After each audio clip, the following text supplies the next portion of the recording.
मित्रांनो, आपण थोडस मागे जाऊ आणि मग पुढे येऊ.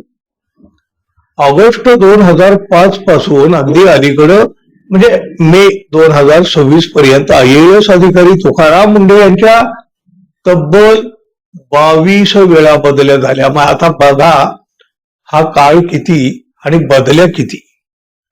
वर्षाला एक की एका वर्षात अनेक बदल्या झाल्या तशा तुकाराम मुंढे यांच्या. अहो, बदल्या करणारे कदाचित थकले असतील, पण तुकाराम मुंढे मात्र अजिबात विचलित झाले नाही. काय बदली करता करा, असं काय. सरकारचा अधिकार बदल्या करण्याचा आणि माझा अधिकार मला नेमून दिलेलं काम करण्याचा. वेगवेगळ्या विभागामध्ये काम करताना त्यांनी केलेल्या कामाची झळ अनेक नेत्यांना बसलेली आहे. आता ही अन्न औषध प्रशासनाचे आयुक्त म्हणून काम करताना राजकारणातल्या अनेकांची पंचायत झालेली आहे तुकाराम मुंढे यांच्या कारवाईच्या धडाक्यामुळं. भानगडी करणाऱ्या नेत्यांना हे तुकाराम मुंढे नको असतात, पण आता जनताच रस्त्यावर उतरलेली आहे, मुंढे यांच्या पाठीशी उभी आहे. त्यामुळं तुकाराम मुंढे यांची बदली करणं आता सरकारसाठी सुद्धा अडचणीचं झालेलं आहे. अन्न आणि औषध प्रशासनामध्ये त्यांची एंट्री झाल्यापासून भेसळखोरांची आणि लोकांच्या मुखात निकृष्ट विषारी अन्न घालणाऱ्याची आता दारात दान उडालेले आहे तुकाराम मुंढे यांच्या धडाक्यामुळे. त्यांच्या या कारवाईची झळ अनेक राजकीय नेत्यापर्यंत सुद्धा पोहोचलेली आहे. लागेबांधे असल्यामुळं उद्धव ठाकरे शिवसेनेचे नेते भास्कर जाधव यांनी तर पडद्याआड राहून सरकारच या तुकाराम मुंढे यांना त्रास देऊ लागल्याचं म्हटलेलं आहे. छत्रपती संभाजीनगर प्रयोगशाळेतील 29 कर्मचारी अधिकाऱ्यांनी थेट या विभागाचे मंत्री नरहरी झिरवाळ यांना एक पत्र लिहिलं आणि तुकाराम मुंढे यांच्या संदर्भामध्ये नाराजी व्यक्त केली. तसं पाहिलं तर ही एक तक्रारच आहे तुकाराम मुंढे यांच्या विरोधातली. बरं, आता ही तक्रार सुद्धा काय आहे बघा.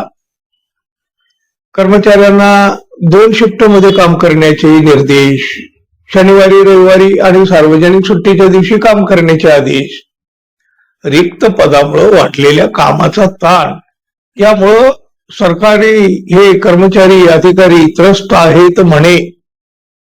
पण मग हे तरी सगळं खरं आहे का? अहो, यावर आयुक्त तुकाराम मुंढे यांनी अत्यंत साध्या सोप्या भाषेमध्ये स्पष्टीकरण सुद्धा दिलेलं आहे. प्रयोगशाळेतील कामकाजाच्या आवश्यकतेनुसार कर्मचाऱ्यांना 2 पाळ्यामध्ये काम देण्यात आलेलं आहे. मात्र कोणत्याही कर्मचाऱ्याकडून अतिरिक्त काम करून घेतलं जात नाही. प्रत्येक कर्मचाऱ्याकडून आठवड्याला नियमानुसार अपेक्षित असलेलं 48 तासांचंच काम करून घेतलं जातं. त्यापेक्षा जास्त कामाचा भार कर्मचाऱ्यावर टाकण्यात आलेला नाही, असं तुकाराम मुंढे यांनी स्पष्टपणे सांगितलेलं आहे. आणि बघा, कर्मचाऱ्यांची ही तक्रार वरवर जरी साधी सरळ दिसत असली ना तरी त्यामाग राजकारणातलं कुणी आहे का, असे प्रश्न सुद्धा निर्माण झालेले आहेत. कारण तुकाराम मुंढे यांच्या प्रामाणिक कामाचा त्रास अनेक राजकीय नेत्यांना होत असल्याचं म्हटलं जातं.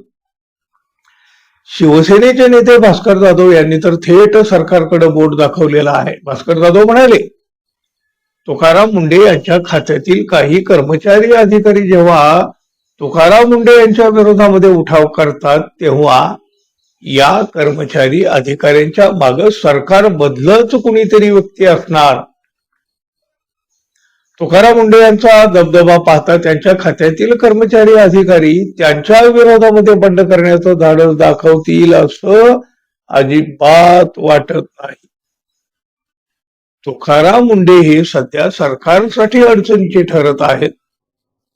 सरकारला त्यांचा म्हणजे तुकाराम मुंढे यांचा खूप मोठा त्रास होत आहे. त्यामुळे कर्मचाऱ्यांना पुढं करून या आयुक्त तुकाराम मुंढे यांना त्रास देण्याचे प्रयत्न सरकारकडूनच सुरू असल्याचं दिसतं.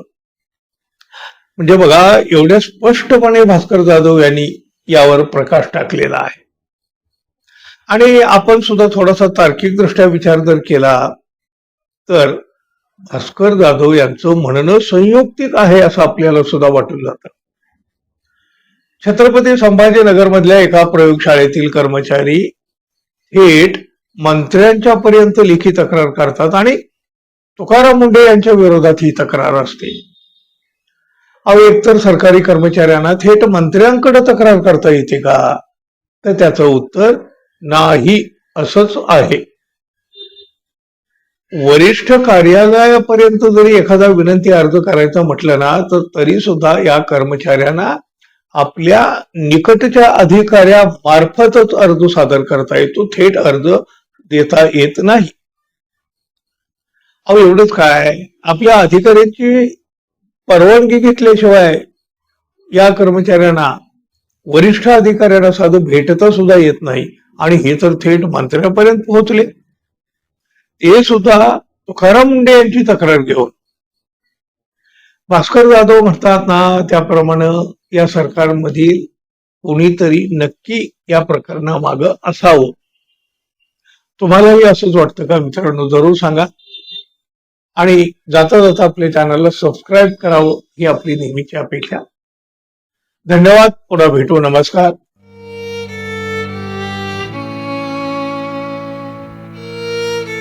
बिनचूक